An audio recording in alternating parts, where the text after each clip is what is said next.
6, a helping hand with your land.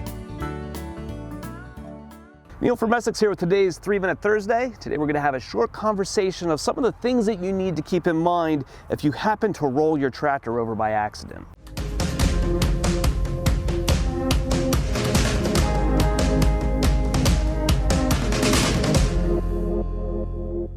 So if you happen to have rolled your machine over by this point, here's to hoping you didn't get injured in the process. These things are dangerous machines. You have to keep in mind that we're dealing with real pieces of equipment, and mistakes happen, and often costly mistakes. Unfortunately, when we see these things happen, oftentimes the response from owners is a quick resolution, right? We're going to try to stand this machine up as quick as we can and undo what has happened. And this is an area that you really need to take some patience and be very, very cautious. So as we give you some of these tips, the first thing that you want to keep in mind is just to proceed slowly.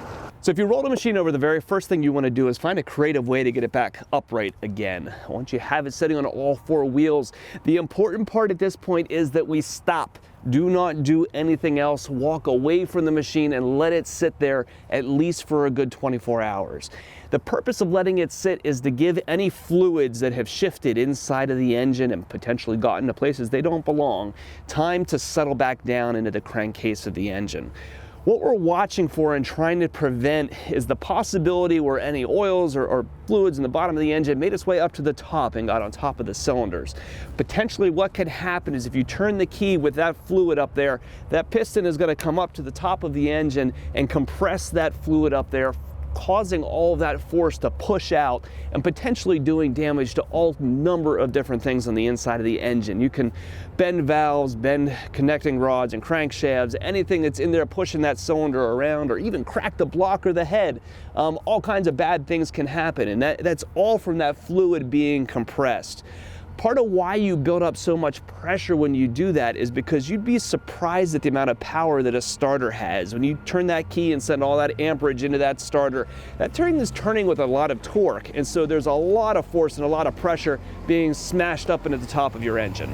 So after you've let your machine sit and before you do anything to try to start the engine, the first thing you want to do is to find a way to create a relief point for those fluids to come out. So if you have a diesel engine, you could do that by removing your glow plugs, or if you have a gas engine, by taking out the spark plug. That way when that cylinder comes up, if there are some kind of fluids or oil in the top of the piston, it's able to come out of the engine and not build that damaging pressure. And typically, once we've done that, we're going to go and create that ventilation point.